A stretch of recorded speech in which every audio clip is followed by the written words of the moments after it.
খবর শুনছেন A1 news Bangla চ্যানেলে। আজ 31 জুলাই বৃহস্পতিবার। জানাবো আজকের বাছাই করা 10টি তাজা খবর। শুরুতে হেডলাইন। নির্বাচন কমিশনকে চ্যালেঞ্জ অভিষেক ব্যানার্জির, বাংলায় দুজনের নাম বাদ দিয়ে দেখাক, বুঝিয়ে দেব কত ধানে কত চাল। গভীর সমুদ্রে মাছ ধরতে গেলে মৎস্যজীবীদের রাখতে হবে সচিত্র পরিচয়পত্র, কড়া পদক্ষেপ মৎস্য দপ্তরের। ভারতের উপর কড়া ব্যবস্থা নিল আমেরিকা, শুধু 25% শুল্ক নয়, পেনাল্টিও দিতে হবে ভারতকে। প্রাণের ঝুঁকি নিয়ে কাজ নয়, রাজনৈতিক টানাপোড়েনে বিএলওর দায়িত্ব নিতে অস্বীকার শিক্ষা মহলের।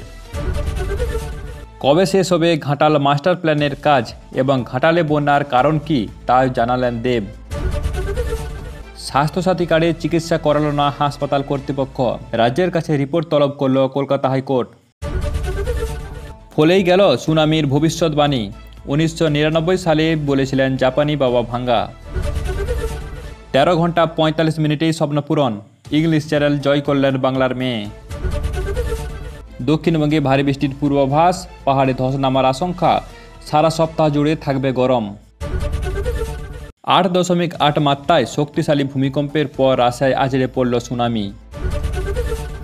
প্রতিদিন সঠিক ও নির্ভরযোগ্য খবর পেতে সাবস্ক্রাইব করুন A1 নিউজ বাংলা চ্যানেলটি। এবং আপনারা পশ্চিমবঙ্গের কোন জেলা থেকে ভিডিওটি দেখছেন কমেন্ট করে অবশ্যই জানাবেন। চলুন এবার খবরের বিস্তারিত আলোচনা করা যাক। বুধবার সংসদ ভবনের সামনে ফের একবার কেন্দ্রকে আক্রমণ করলেন তৃণমূল সাংসদ অভিষেক ব্যানার্জি। নির্বাচন কমিশনে শুরু করা এসআইআর নিয়ে তিনি বলেন, 2 কোটি ভোটার বাদ দেওয়ার অভিযোগ যে উঠেছে সেটা তো অনেক বড় কথা। চ্যালেঞ্জ ছুড়ে বলে দিচ্ছি, বাংলায় যদি অন্তত 2 জনের প্রকৃত ভোটারের নাম বাদ দেওয়া হয় তাহলে আমরা বুঝিয়ে দেব কত ধানে কত চাল।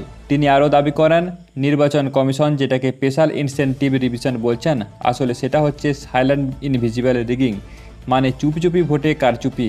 অভিষেকের কথায় স্পষ্ট, ভোটার তালিকা থেকে নাম বাদ দেওয়ার চেষ্টা হলে তা কোনোভাবে মেনে নেবে না তৃণমূল। তিনি জানান, দলের বিরুদ্ধে কড়া পদক্ষেপ নেবে এবং জনগণের স্বার্থে শেষ পর্যন্ত লড়বে। এই মন্তব্য ঘিরে রাজনৈতিক মহলে নতুন করে চাঞ্চল্য ছড়িয়েছে। এবার থেকে গভীর সমুদ্রে মাছ ধরতে গেলে মৎস্যজীবীদের কাছে থাকতে হবে সচিত্র পরিচয়পত্র। এই নিয়ম কার্যকর করতে কড়া পদক্ষেপ নিচ্ছে রাজ্যের মৎস্য দপ্তর।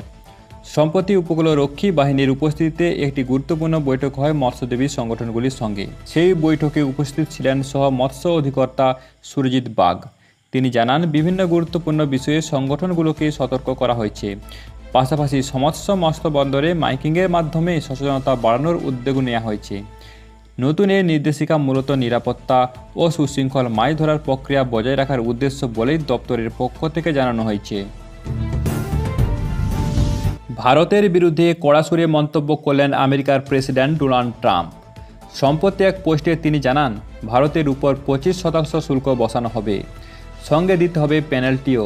ট্রাম্পের অভিযোগ, ভারত সবসময় রাশিয়া থেকে তাদের অধিকাংশ সামগ্রিক সরঞ্জাম কিনেছে এবং রাশিয়ার জ্বালানির অন্যতম বৃহৎ ক্রেতাও ভারত। তিনি আরও দাবি করেন, বিশ্বের যে কোনো দেশের তুলনায় ভারতের মধ্যে সবচেয়ে কঠোর এবং বিরক্তিকর ও আর্থিক বাণিজ্যিক বাধা রয়েছে। এই মন্তব্যের পর আন্তর্জাতিক মহলে চর্চা শুরু হয়েছে, ভবিষ্যতে ভারত আমেরিকার বাণিজ্যিক সম্পর্ক কোন পথে এগাবে তা নিয়ে জল্পনা তুঙ্গে। বুথ লেভেল অফিসার হিসাবে নিযুক্ত হওয়ার বিরোধিতা জানিয়ে বুধবার মুখ্য নির্বাচনী আধিকারিকের কাছে ডেপুটেশন দিল বিএলও প্রতিরোধ মঞ্চ। তাদের দাবি, ভোটার তালিকা সংশোধনের কাজ থেকে শিক্ষাকর্মীদের বিরত রাখা হোক। এসটিএ এর রাজ্য সম্পাদক বলেন, একদিকে মুখ্যমন্ত্রী বলছেন যেন একটিও নাম বাদ না যায়, আবার অন্যদিকে বিরোধী দলনেতা হুঁশিয়ার দিচ্ছেন ভোটের তালিকা নিয়ে। এমন উত্তপ্ত পরিস্থিতিতে আমরা কেন নিজের ইচ্ছায় বিপদের মুখে যাব? এই পরিস্থিতিতে শিক্ষাকর্মীদের একাংশ স্পষ্ট জানিয়ে দিয়েছেন, তারা এই ধরনের রাজনৈতিক টানাপোড়েনে জড়াতে চান না। ভোটার তালিকা সংশোধনের কাজ থেকে তাদের অব্যাহতি দেওয়ার আর্জি জানানো হয়েছে নির্বাচন কমিশনের কাছে। বুধবার ঘাটালের বন্যা পরিস্থিতি নিয়ে প্রশাসনিক অধিকারিকদের সঙ্গে বৈঠক করলেন ঘাটালের সাংসদ দেব।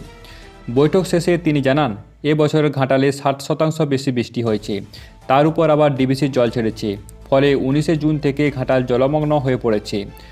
বহুল প্রতীক্ষিত ঘাটাল মাস্টার প্ল্যান নিয়ে মুখ খোলেন তিনি বলেন, জমি অধিগ্রহণ নিয়ে নতুন করে পরিকল্পনা করা হচ্ছে। আগের তুলনায় প্রায় 40% কম জমি অধিগ্রহণ করতে হবে। আমরা চেষ্টা করছি যতটা সম্ভব কম জমি নিয়ে কাজ শুরু করতে। কাজটা একবার শুরু হলে 3 বছরের মধ্যে শেষ করা যাবে।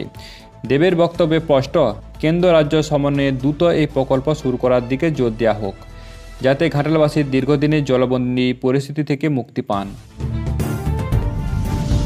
অসুস্থ স্ত্রীর চিকিৎসায় স্বাস্থ্যসাথী কার্ড ব্যবহার করতে গিয়ে চরম হয়রানির শিকার হলেন বারাসাতের এক বিশেষভাবে সক্ষম ব্যক্তি। অভিযোগের ভিত্তিতে এবার হস্তক্ষেপ করল কলকাতা হাইকোর্ট। ঘটনার শুনানিতে বিচারপতি তীর্থঙ্কর ঘোষ রাজ্য সরকারকে নির্দেশ দিয়েছেন পুরো বিষয়টি তদন্ত করে রিপোর্ট জমা দিতে হবে। অভিযোগ অনুযায়ী প্রথমে রোগীকে ভর্তি নেওয়া হলেও পরে নারায়ণ মেমোরিয়াল হাসপাতালের তরফে জানানো হয় স্বাস্থ্যসাথী কার্ডের আওতায় পরিষেবা দেওয়া সম্ভব নয়। বাধ্য হয়ে রোগীকে অন্যত্র নিয়ে যাওয়া হয়, সেখান থেকে মোটা অঙ্কের বিল পাঠানো হয়। এই ঘটনায় চরম ভোগান্তিতে পড়েছেন পরিবারটি। হাইকোর্টের হস্তক্ষেপে ঘটনা দ্রুত সমাধানের আশায় রয়েছেন ভুক্তভোগীরা। আবার চর্চায় উঠে এলো রিও তাতসুকি, যাকে অনেকেই জাপানি বাবা ভাঙা বলে ডাকেন। 1999 সালে দেওয়া তার এক ভয়ঙ্কর ভবিষ্যৎবাণী মিলে যাচ্ছে বলে দাবি উঠছে সোশ্যাল মিডিয়ায়। তৎকালীন ভবিষ্যৎবাণীতে রিও তাতসুকি বলেছিলেন 2025 সালে জুলাই মাসে এক ভয়ঙ্কর বিপর্যয় আসবে। সম্প্রতি জাপান, রাশিয়া এবং আমেরিকার সুনামি সহ প্রাকৃতিক দুর্যোগ আছড়ে পড়ার পর ফের আলোচনায় সেই ভবিষ্যৎবাণী। উল্লেখ্য, এর আগে তিনি 2011 সালের মার্চে একটি বড় বিপর্যয়ের আশঙ্কা করেছিলেন, আর ঠিক সেই সময়ে ঘটে গিয়েছিল জাপানে ভয়াবহ ভূমিকম্প এবং ফুকুশিমা পারমাণবিক দুর্ঘটনা। সোশ্যাল মিডিয়ায় অনেকেই বলছেন বারবার এমন মিল ঘটায় তার ভবিষ্যৎবাণীকে হালকাভাবে নেওয়া যায় না। তবে কতটা সত্যি তা সময়ই বলবে। অবশেষে বাস্তব হলো স্বপ্ন। টানা 14 বছর ধরে কঠোর অনুশীলনের পর ইংলিশ চ্যানেল জয় করলেন মেদিনীপুর শহরের দেওয়াননগরের বাসিন্দা আরফিন। মঙ্গলবার ভারতীয় সময় রাত 9:31 এই বিরল কৃতিত্ব অর্জন করেন 21 বছরের এই সাঁতারু। ডোবার থেকে ফ্রান্সের ক্যাপ গিস ল্যাজ পর্যন্ত প্রায় 34 কিমি পথ পাড়ি দিতে তার সময় লেগেছে মাত্র 13 ঘন্টা 45 মিনিট। বর্তমানে আবরিন মেদিনীপুর কলেজের সমাজবিজ্ঞান বিভাগের ছাত্রী। তার এই সাফল্যে গর্বিত গোটা জেলা। স্থানীয় ক্রীড়া মহল থেকে শুরু হয়েছে অভিনন্দনের ঢল।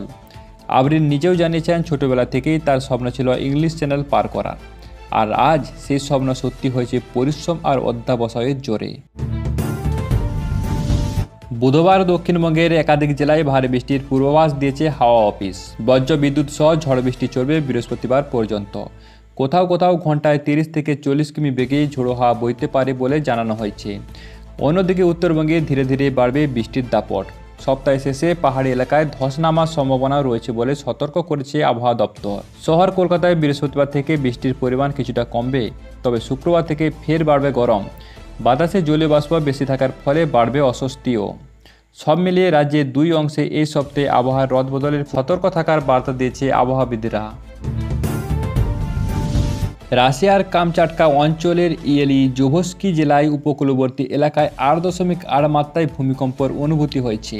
এরপরেই অফিসিয়ালি জানায় 10 থেকে 13 ফুট উঁচু ঢেউসহ একটি সুনামি আছড়ে পড়েছে। জাপান, হাওয়াই ও অন্যান্য প্রশান্ত মহাসাগরীয় দ্বীপপুঞ্জেও সুনামির সতর্কতা জারি করা হয়েছে। এখন পর্যন্ত কোনো ধরনের ক্ষয়ক্ষতি বা হতাহতের খবর পাওয়া যায়নি, তবে উপকূলবর্তী এলাকায় বাসিন্দাদের নিরাপদ স্থানে সরে যেতে অনুরোধ করা হয়েছে। পরিস্থিতির প্রতি নজর রেখে কর্তৃপক্ষ সতর্কতা জারি করেছে এবং প্রয়োজনীয় প্রস্তুতি নিচ্ছে।